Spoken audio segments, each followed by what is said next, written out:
Hi, welcome to Live from the Gardens, a podcast about animals and how to be a convincing animorph. This week we'll be talking about the giant anteater, the main morph that we found in Animorphs number 24, The Suspicion? Is that the name of it? Yep. What were they suspicious of? They were suspicious of the little ship that was attached almost magnetically to where the blue blocks was hidden. I said blue blocks. Oh my god. Okay, anyway, that was the book we talked about last week on the Dork-Bajir Chronicles. This is our animal-focused one. That's our Animorphs-focused one, Never the Twain Shall Meet. My name is Mikhail, the host. I'm Tessa, the expert. And I'm Brayden, the anteater. Ooh, what a twist. Mikhail, you were so energetic when you said hi for this episode. I wanted to say hi right back. You were like one of those voicemail traps. I felt like a YouTube intro. Is it bad that I want to not just be one of those people because I find them so irritating sometimes? Hey, and welcome back to Animorphs, another weekly episode. It's good because, like, podcast is like, I mean, it's already so much more sophisticated than YouTube because there's no jump cuts. No drama alert either. Anyways, my new podcast, Podcasting Drama Alert. Live now. Let's jump into some fan mail quickly. Quickly. Fan mail! Ooh, yeah! Fan mail! Ooh, yeah! I put out the post, as I usually do, or the call, rather, for people to help me out. The call for anteater facts, which basically nobody helped me out with because they're too busy cracking wise, and that includes Jared from the Two Nerds podcast, who's been on our show, as well as some regulars. You know who you are. Real Danish, Slan, Heap of Games, Writing Callus. I'm watching you. Although very funny, and thank you for sharing your stories with us. One really interesting thing that I found, though, was from Diehard Fan at Movie Polls on Twitter, and it was I think it was a screenshot from Wikipedia. I just want to read it here. It says, during the Spanish colonization of the Americas, the giant anteater was one of the many native fauna taken to Europe for display. At first, Europeans believed all anteaters were female and mated with their noses. Gah! Just like Brayden. There was no follow-up on that. Fuck you. Where do they put their noses? And is it their tongue that does the sperminating? I'll have you know, I mate with my fucking tongue. Was it you that tweeted? It was like, you were retweeting someone that said, like, what's up with guys who eat women out like they're trying to make a point? No, it was, do you think guys ever eat you out just to prove a point? And I said, yes, can confirm. Okay. And the point I'm trying to prove is that I can impregnate you with my tongue. Ew. What alien bug do you have that's laying eggs in your tongue that you're going to impregnate people with? Oh, no. I just shoot a load in my mouth first. Hot. Oh, so the sperm is dead before it even gets into the woman. Brayden's sperm lasts way longer than the average sperm. They are huge. I only shoot about 5 a load. Yeah, they're like literal frog tadpoles. No, but his saliva is as poisonous as the Komodo dragon's hypothetical saliva is. Hypothetical saliva? We'll learn about it in book 49, the Komodo dragon episode, but anyway. Oh, I'll hold my breath. Oh shit, you can't do the episode then if you're gonna hold your breath. Jokes! Anyways. Mikhail, the answers are in this thing. Uh-oh. I just noticed that I'm seeing all the answers. Wait, hang on. I'm going back to the other one where I don't have the answers. Yeah, why are you looking at my sheet? I gave you a cheat sheet. Oh, because I thought I had to. Are you high, Tessa? Jesus Christ. No, this was episode 62. I wanted to have both of them open. You guys never see the notes for the Live from the Gardens. Well, because you never post them so publicly before. Okay. Anyways, yeah, just check that out for the questions. You can look at 62, I don't give a fuck, but it's more fun, I think, if you don't know the answer. No, it's way more fun if we don't know the answer. Okay. Speaking of Brayden's tongue. Nah, it doesn't really work. Oh. Brayden. Yeah, come on. No, it's gonna work. You're gonna make it work. Speaking come on, find a way. Brayden's tongue delivering messages? Speaking of Brayden's tongue shooting off, how about? Brayden, here's a question for you. What is the anteater's main mode of defense against the insects it eats? For example, ants that can bite ya, termites that can bite ya, other things that can bite ya. Oh, Mikhail, you already gave it away. They're stinging wit. Oh, true. Yeah. They shoot off at the tongue, and while they do, they just give, like, the most scathing reviews. Like, what does your mom think of those shoes? And it's well recorded that ants wear a lot of shoes. They got, like, 6 feet.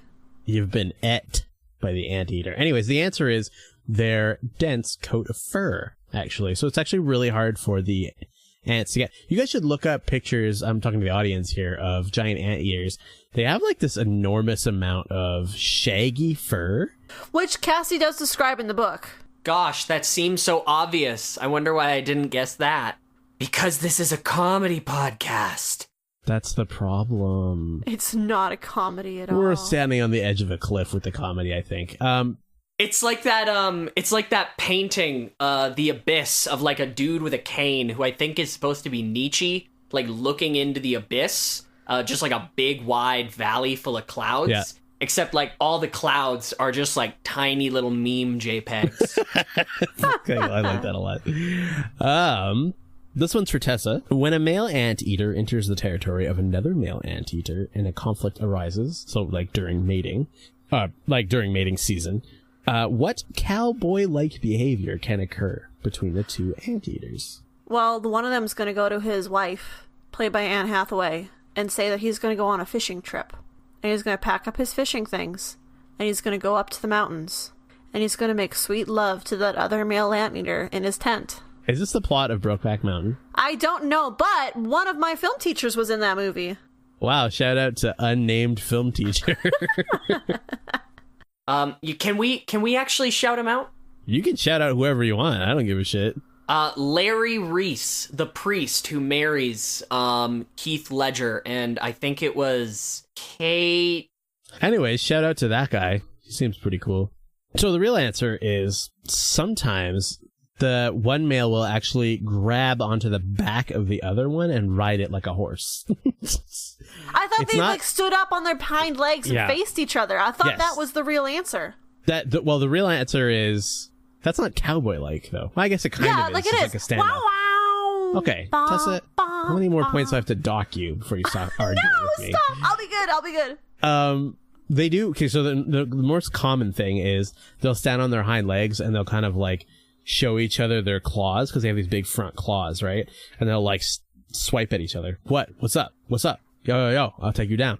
But in rare occasions where they get really aggressive, because they do like scuffle a lot, like they run around and like fight each other, it can be that one will actually end up grabbing onto the other's back and the other one tries to toss it off. I couldn't find any videos about it, but that sounded pretty funny. That sounded awesome. Can you imagine if it was backed by like the guy who did the Spirit Stallion of the Cimarron soundtrack, Bryan Adams? Is that one of those Family Channel movies? No, I saw that one in theaters when I was 12. It was great. I thought you weren't allowed out of the house till you hit like high school. No, that's Darby. Darby's not allowed out of that house. Ah, fucking Darby. No. Darby's lore takes a dark twist. Braden, speaking of dark twist, what physical characteristic do other anteaters have that the giant anteater doesn't have? Keep in mind there's only like 3 other types of anteaters. It's the dick. It has a dick or it does not have a dick? It's the size and the shape and the texture of it. Also, it's more spongy. It's more sponge. No, I like that answer because I'm drawing fan art of it furiously. But the real answer is that other anteaters actually have a prehensile tail. So if you look up videos of anteaters and you don't find a giant anteater, you might find some of the other kinds. One of them is called like a silky anteater, I think, and like there's a few others. But they have these like monkey tails where they can like wrap it around stuff. It's pretty wild. They are much smaller, though, I will say, than the giant anteater. Speaking of things that are smaller, Tessa, here's a question for you. Baby anteaters have to ride on their mother's back. Why? Give me at least one reason why. Well, they used to be able to leave the baby anteaters in the car with like the AC on, but then child services just kept getting called all the time, and so these exasperated moms are just like, all right, fine, I'm gonna bring my fucking kid with me everywhere. It's going on my back though. Pretty accurate.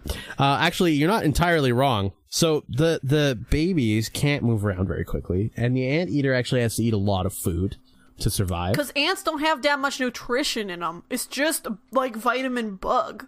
As it turns out, they actually do have a lot of nutrition. I have a fun story about bugs, but I'll tell you that in a second. So that's one of the reasons. They're just to like hang out or keep up, basically. They do jump off occasionally and eat as well. The other reason is camouflage. Giant anteaters have this white stripe down their back, and when the baby is on the mom's back, they line up their stripes, and it's... Oh my I know, goodness. it's a very That's cute. What? They can't be seen as easily, which I thought was pretty smart. One of the other reasons, which I didn't like see a lot of confirmation for, but the idea that the mother can't actually hold the baby because of her claws. Her claws are so big. Yeah, so and it's not really conducive to like holding young, and they don't have a mouth to carry them with like dogs do, right? Yeah. So it's like, okay, well, shit. So the baby just has to crawl up, basically. It's very cute. Look up pictures. Yeah, baby. Brayden, how many nests does an anteater need to visit, let's say per hour, to satisfy its like how much food it needs for the day? Okay. Well, the anteater will need to visit fuck, I don't know. I can't find a joke here, so I'm just gonna guess a dozen. The answer is 200 an hour. Fuck me! Yeah. They basically walk up to the nest and then they claw the shit out of it, and then they try to knock a bunch of ants over, and then they slit their tongue out, like they slither it around, and then suck it back in. And they do that a couple times until the really obvious mounds of ants that came out are thinned out enough, and then they fuck off to another nest. The thing is, where they live, there's actually way more nests than, say, like the Midwest in the States, which is, I'm just picking like an average location. No, absolutely. We're not saying that either one of us lives here or don't live here. It's just a perfectly average location to pick. Why would you say lives here? Jesus. I'm sorry, I messed up. Now I gotta like actually confirm that hit I have out on you. God, it's gonna be. Oh my god. Wait, what if I've already seduced him? Fuck. You don't know. I don't have a good segue. So, Tessa, why do insects stick to the anteater's tongue? Really, it's been going on for so long that it's status quo, and none of the ants are courageous enough to go against it.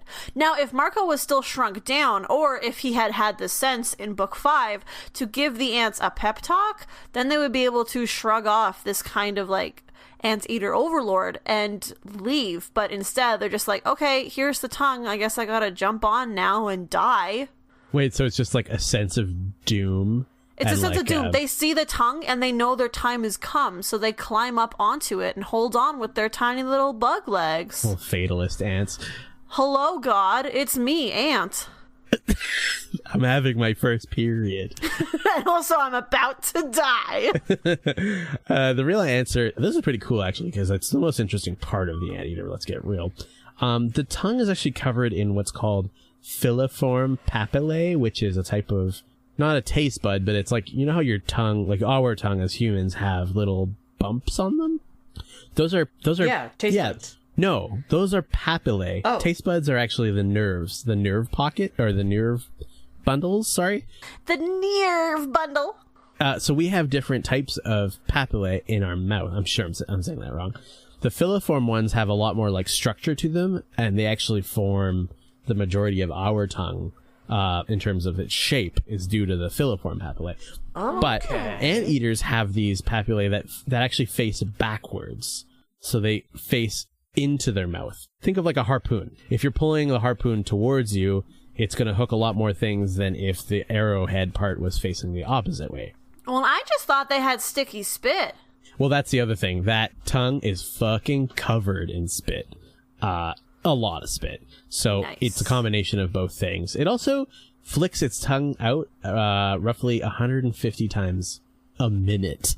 So that's once every like 2 seconds. Or sorry, 2 every 1 second. Yeah, That's yeah. more than twice a second. More than twice a second, totally.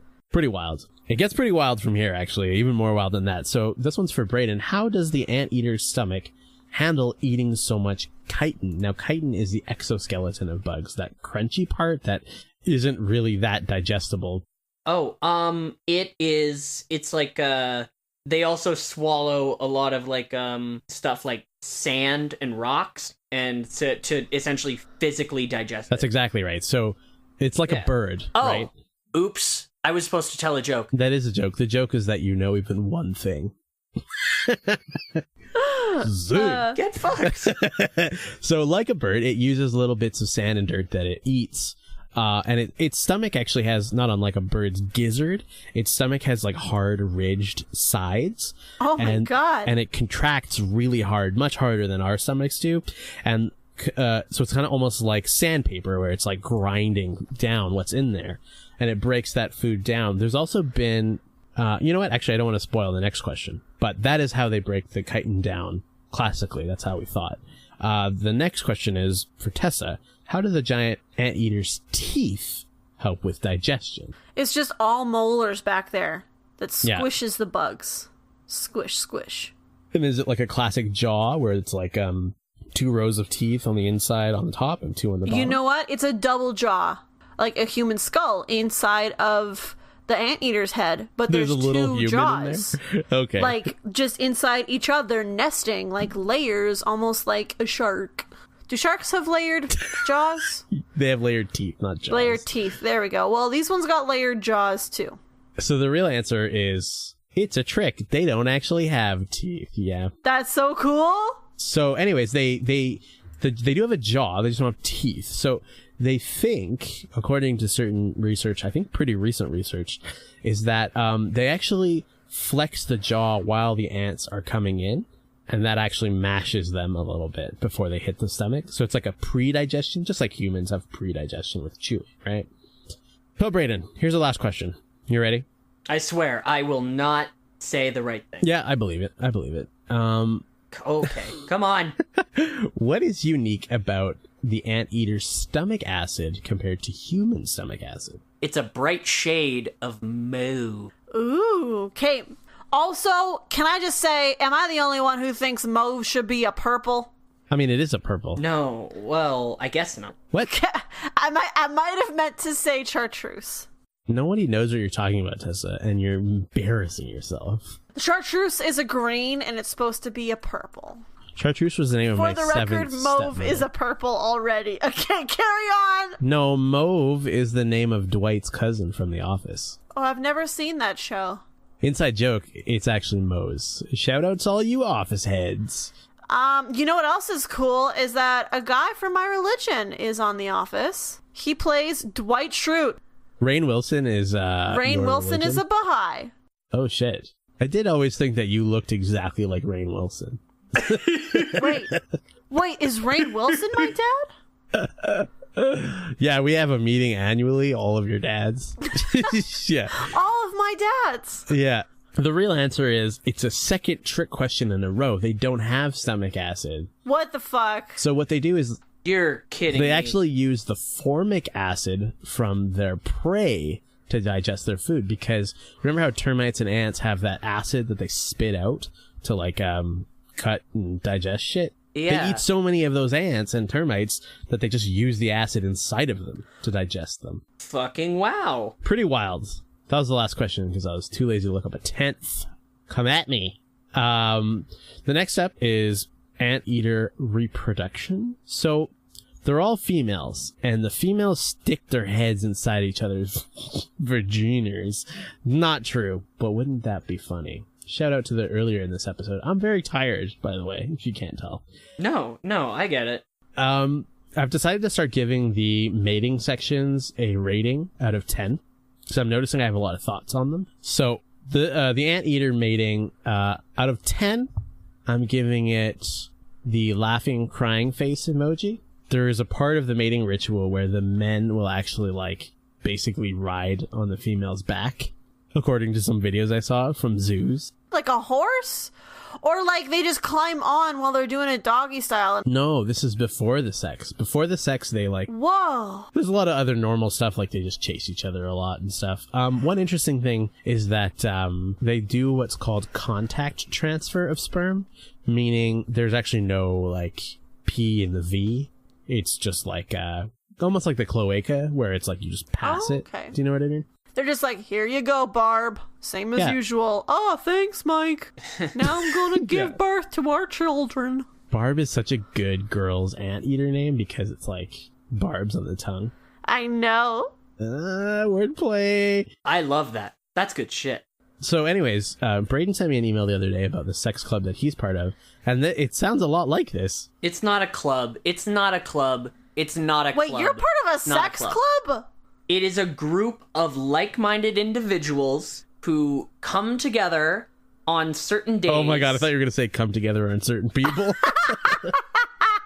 And on certain people in the name of just keeping it real in a sexual sense. But that's why it's no intermission. So it's all like everyone has to stand 10 feet apart, just jerking it. Just jerk, just 100% ready to just shoot their load.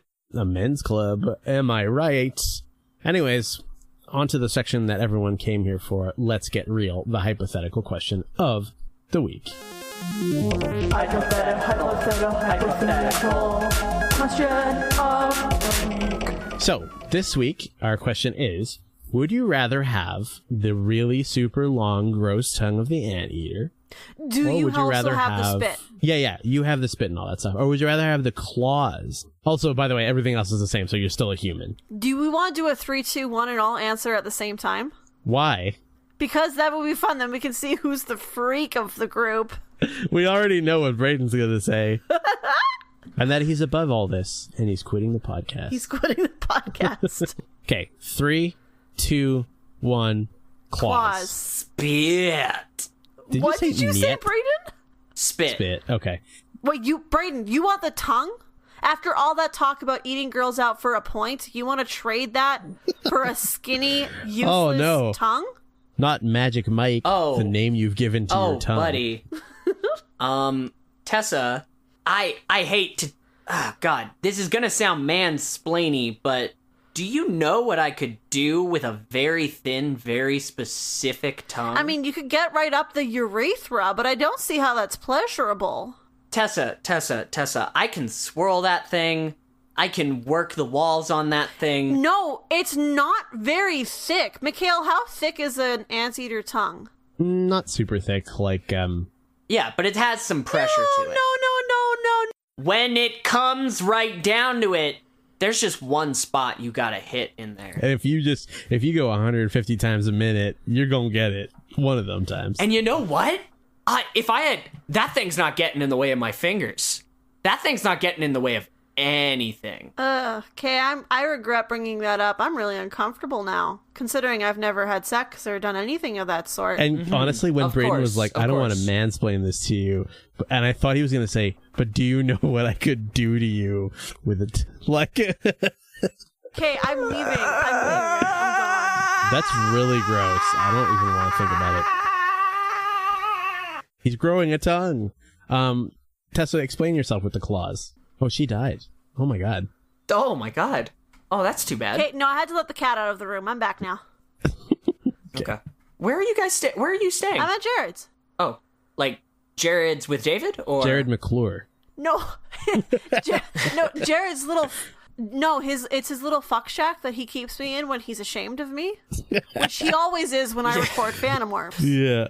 He makes you wear a bag on your head. Why would you call it a little fuck shack? Because it's really just a mattress on the floor, and I eat at restaurants whenever I'm in Edmonton, so I only really have sex here. That was even a little dark for me, actually. All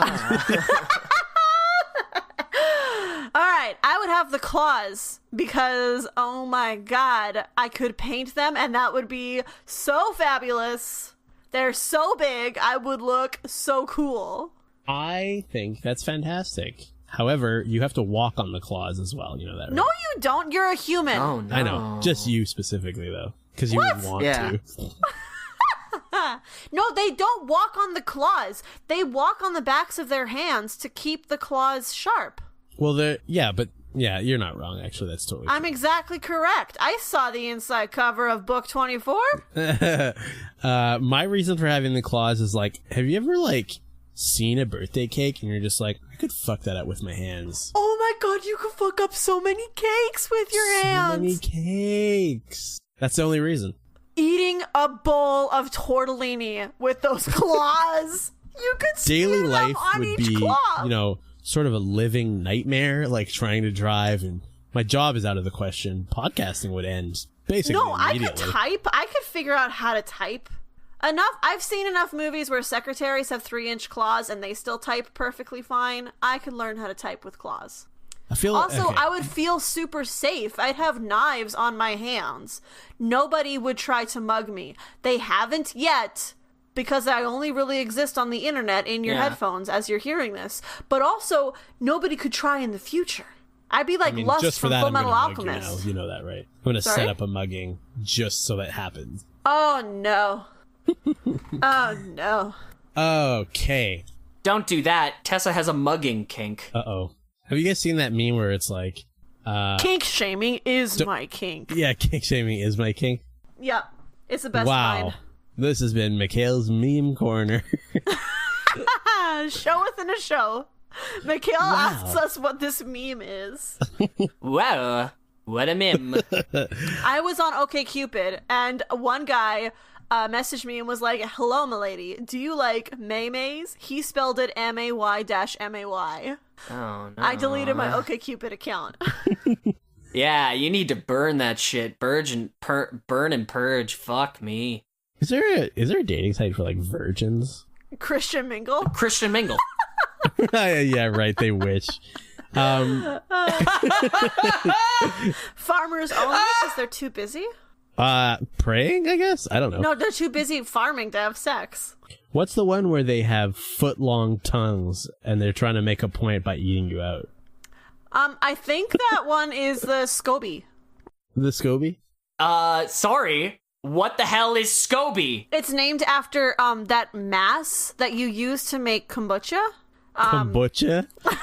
Is that how you say it? Kombucha, sorry. I had, like, an aneurysm while I was talking there. I'm dying. I'm going to open an Etsy shop called what is it?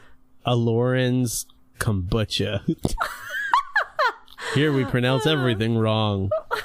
Onward. Lauren and Aldrea's Kombucha. It's a lesbian tea shop. Oh man, do you guys watch Portlandia?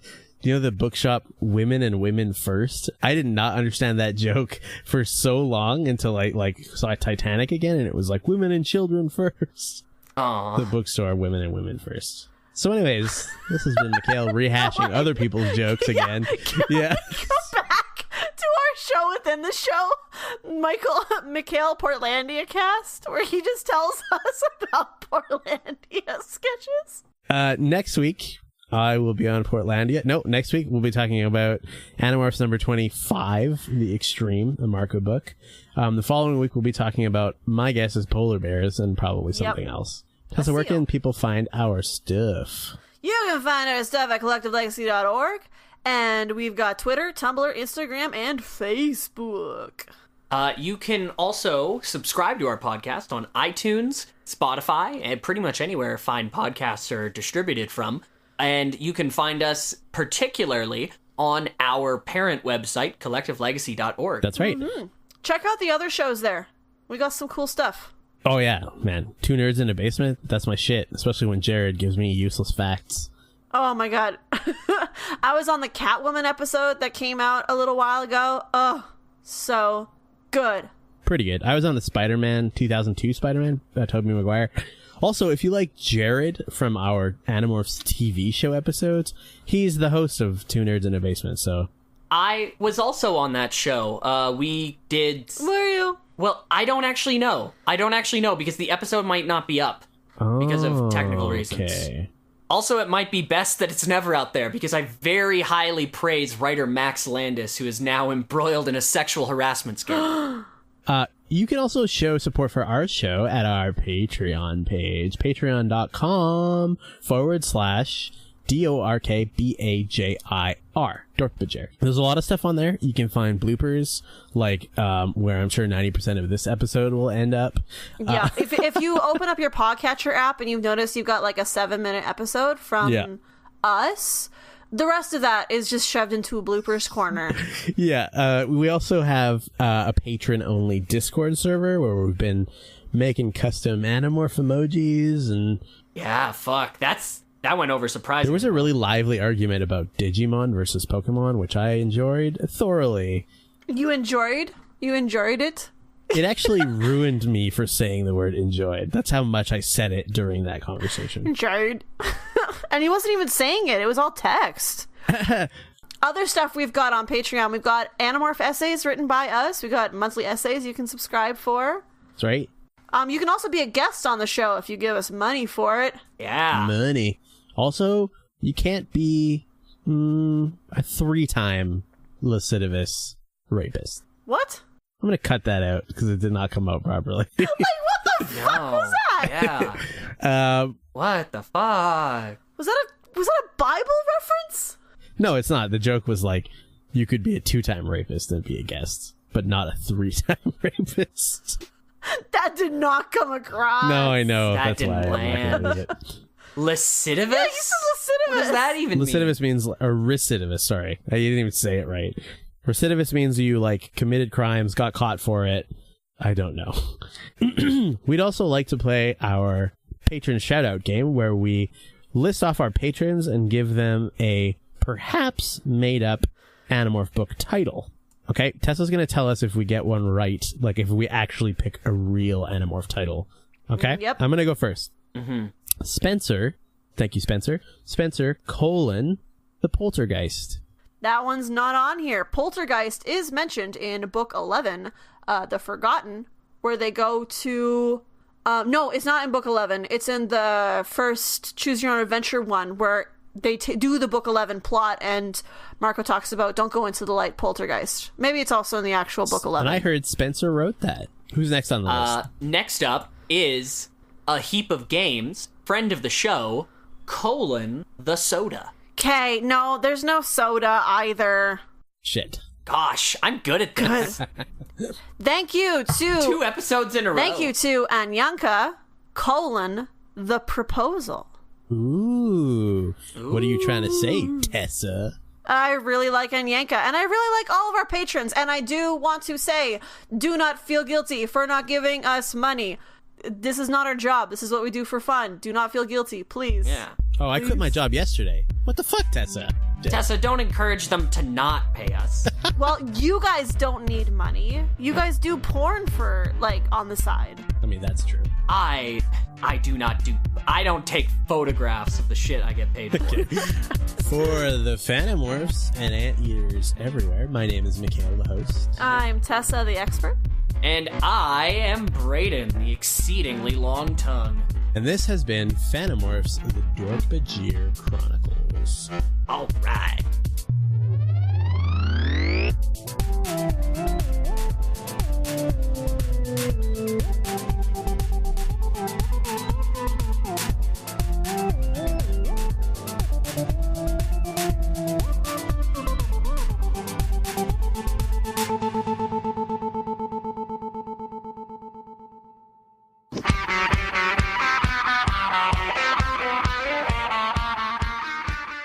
Hello everyone, my name is Jared, and this is Two Nerds in a Basement. Once a week, me and another nerd watch one of the over 70 movies put out by Marvel or DC Comics over the last 50 years and talk about them for far too long. Can we just take a moment to address the fact that Howard the Duck looks like Martin Sheen?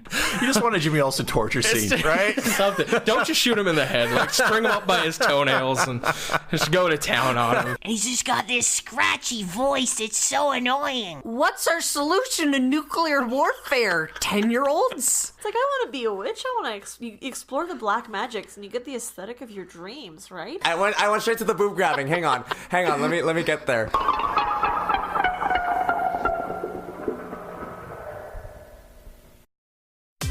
Brought to you by Collective Legacy, a podcast network.